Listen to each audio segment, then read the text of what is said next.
ay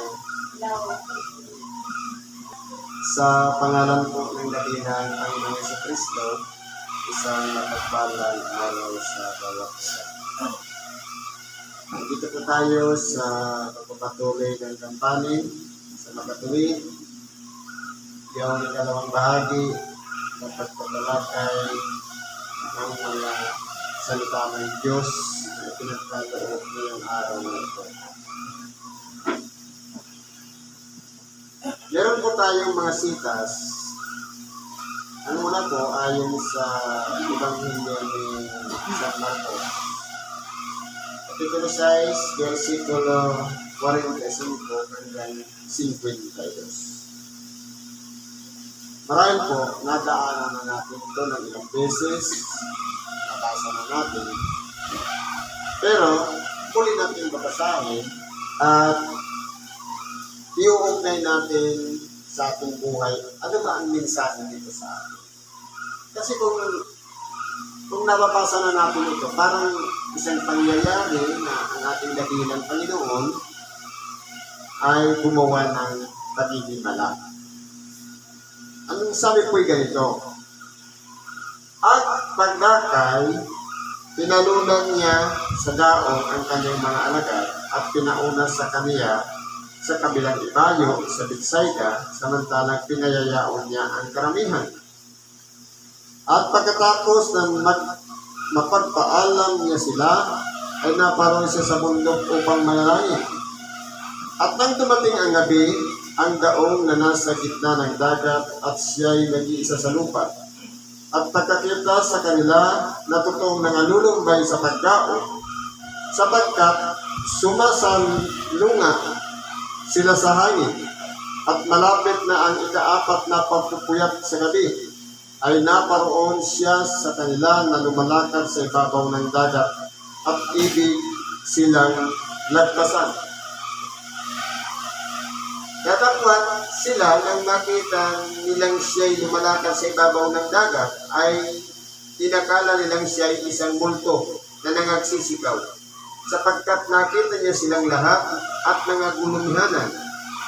Datapwat, pagdakay ng salita siya sa kanila at sa kanila'y sinabi, laksan ninyo ang inyong loob, ako nga, huwag kayong mga takot.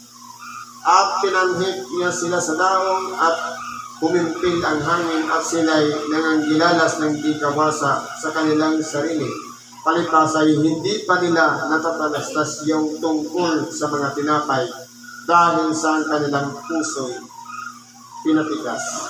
Ngayon po, kung aaralin natin, ito po ay isang sitwasyon na kung saan ang ating dakilang Panginoon gumawa ng paghihimala. Nagpakain siya sa mga tao na lumapit sa ating dakilang Panginoon. Sabi nga kanina, 5,000 lalaki ang nangabusog, hindi pa kasama yung mga babae. Ngayon, nung matapos yan pakainin yung mga tao, kumbaga, para magkaroon ng kapahingahan, inihiwalay na ng ating dakilang Panginoon yung kanyang mga alagad at bukod din siya. Kumbaga, pinauwi niya yung mga tao, naiwan siya ng mag-isa at pinaalis niya rin sa pamamagitan ng isang daong yung kanyang mga alagad. Ngayon, kung titingnan po natin, ano po ba ang mga nangyari? Sa totoo lang po, ang ating dakilang Panginoon, wala po siyang ibang ginawa kundi yung manalangin. Pero yung kanyang mga alagad, kumbaga, dahil ang tingin nila sa kanila ay okay na sila, nakasakay na sila sa daong, kumbaga, dahil sa pagod nila doon sa pagpakain ng 5,000, yung pagdating na doon sa gitna ng dagat, kumbaga hindi sila makagaon. Kumbaga, pumirmis na sa isang kalagayan yung bangka. Nandun na hindi na makaalis. Pero po ang ating dakilang Panginoon, sumunod sa kanila na naglalakad siya sa ibabaw ng tubig na balak pa sana niyang punahan. yung mga nakasakay doon sa bangka. Ngayon, kung pag-aaralan po natin mga kapatid, tayo pong mga tao, sa totoong buhay, araw-araw tayo napapagod. Minsan, binibigyan tayo ng Diyos ng sapat na isang pagkakataon para makapagpahinga. Alalahanin po natin na sa oras ng pagpapahinga, halimbawa, galing tayo dito sa templo, pagod tayo, tumulong tayo sa may mga karamdaman, pag-uwi natin, nakahilata tayo. Kung alalahanin po natin, ang ating dakilang Panginoon, nagbigay siya ng halimbawa na sa kabila ng siya'y nagkatawang tao, nasa kalagayang Diyos na bumaba dito sa ibabaw ng lupa, nagawa pa niyang manalangin. Pero tayo pong mga tao, minsan sa unang pagpupuyat, okay pa, active pang manalangin. Pangalawa, pangatlo, ang nandito, ika-apat na pagpupuyat, ang ating dakilang Panginoon, marugtog siyang nanalangin.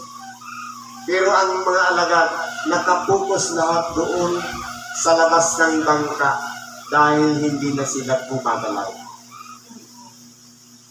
Ngayon, paano natin iuugnay sa ating pagkabuhay?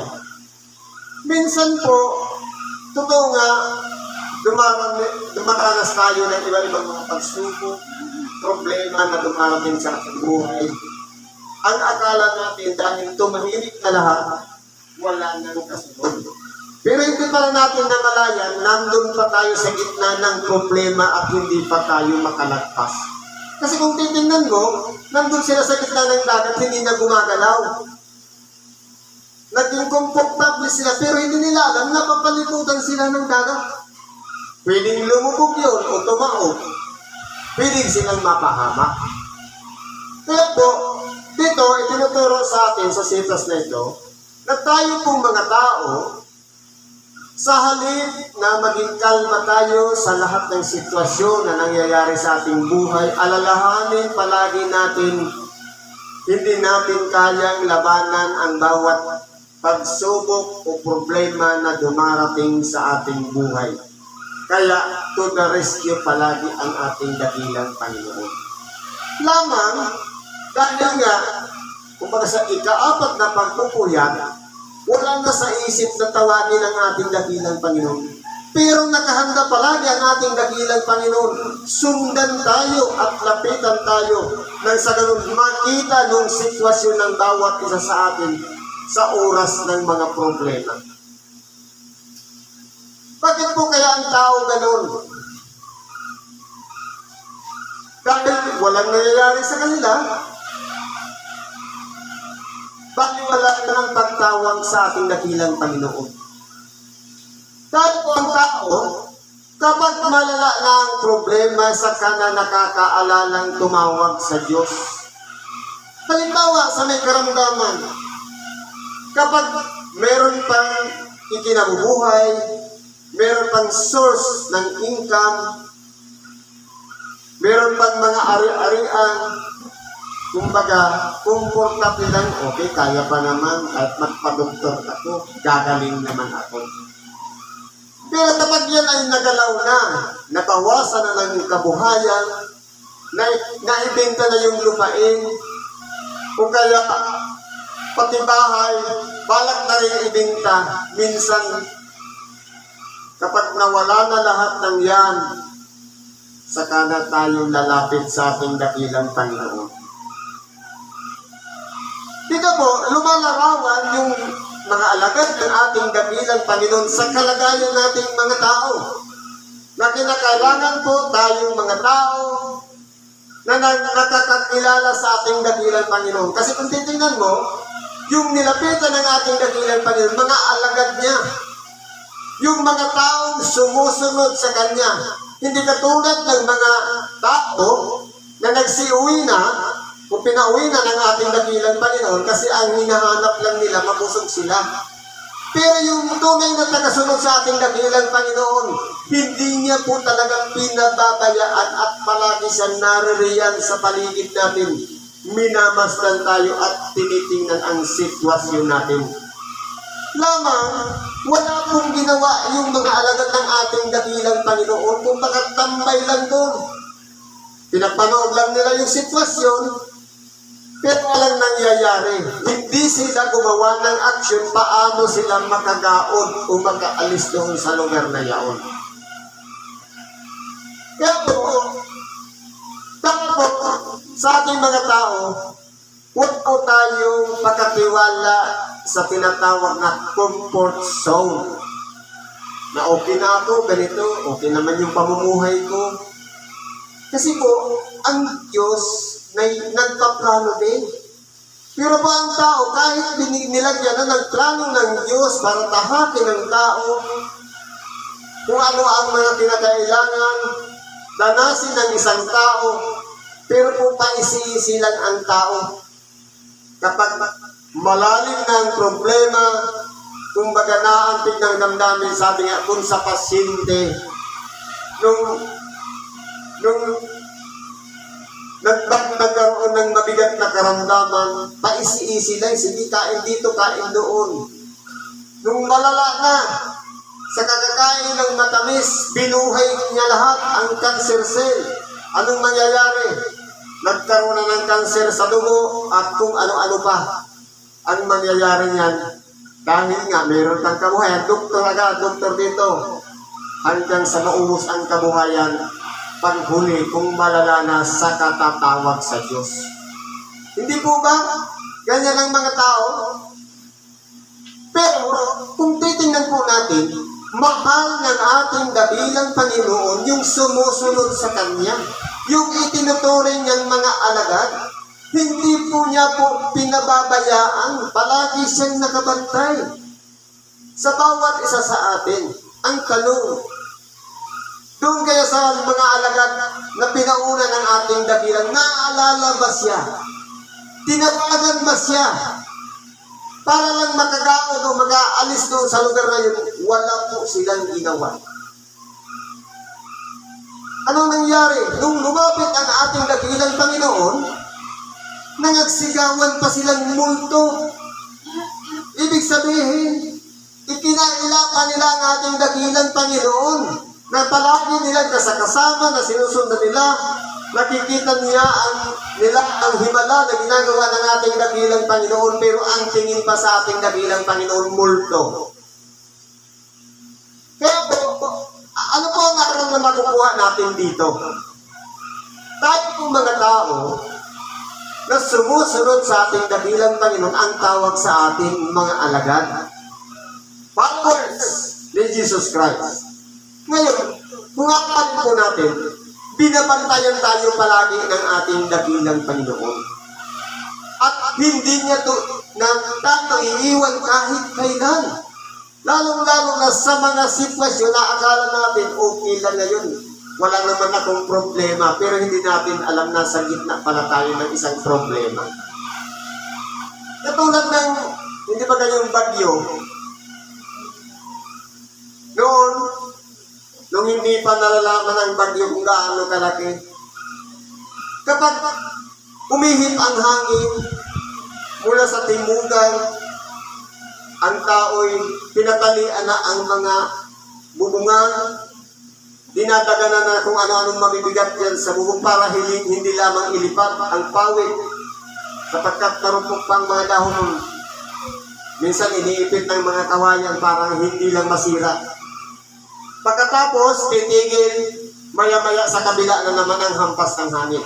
Dahil hindi nga alam na yung pagdaan pala ng bagyo, dahil na-target, kaya pala tumahimik dahil yun na pala yung mata ng bagyo.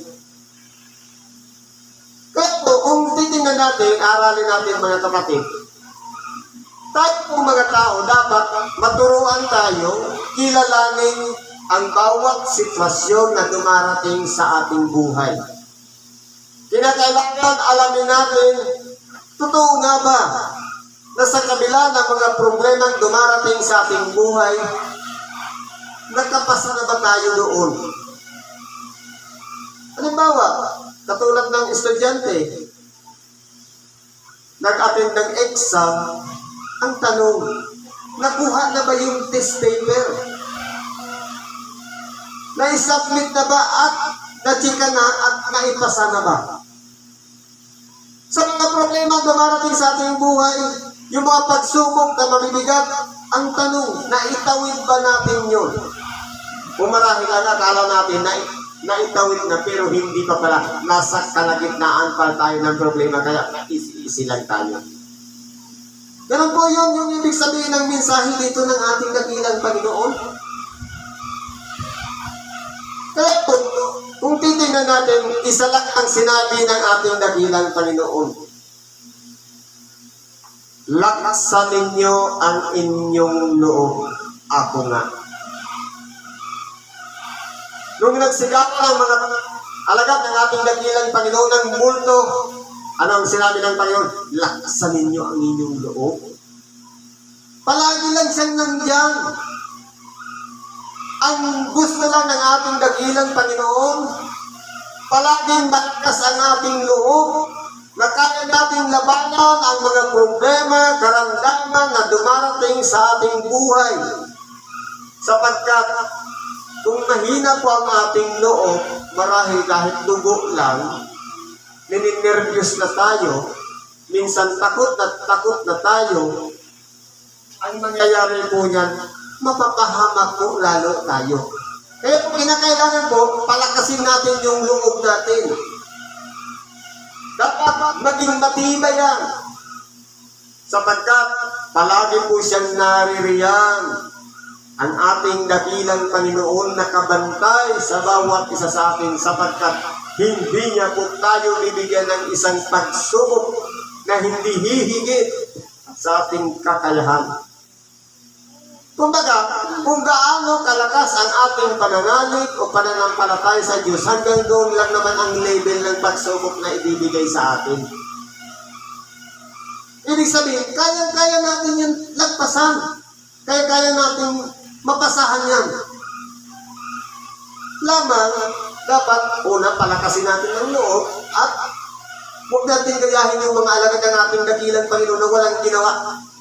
Mabuti pa ang ating dakilang Panginoon nanalangin, pero yung kanyang mga alagad, hindi na nga makagaot, wala pang ginawa, ni manalangin, hindi man lang nila ginawa.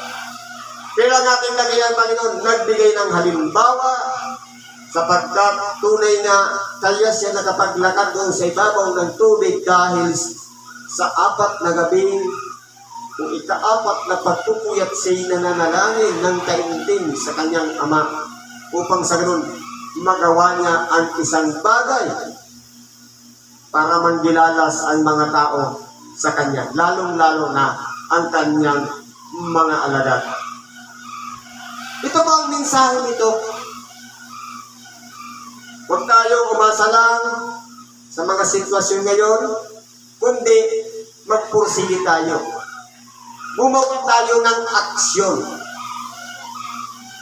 Lakasan natin ang loob at tularan natin ang ating dakilang Panginoon na sa kabila ng siya'y mula sa Diyos, nasa kalagayang Diyos, at nasa Diyos, nagawa niya pang makipag-ugnayan sa Diyos na makapangyarihan sa lahat sa pamamagitan ng panalangin. Kaya, palagi po tayong manalangin sa Diyos sa bawat oras, kahit hindi man tayo dumadanas ng pagsubok o kaya meron ng pagsubok, palagi tayong makipag-ugnayan sa ating dakilang Panginoon.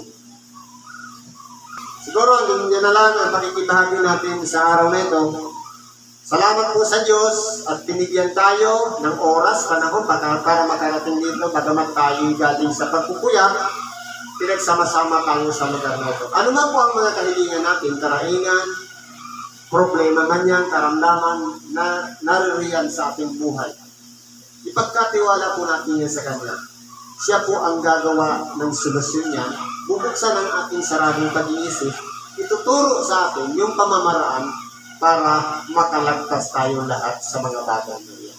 Sa ngalan ni Kristo Jesus, salamat po at pagpalain tayo ng Diyos.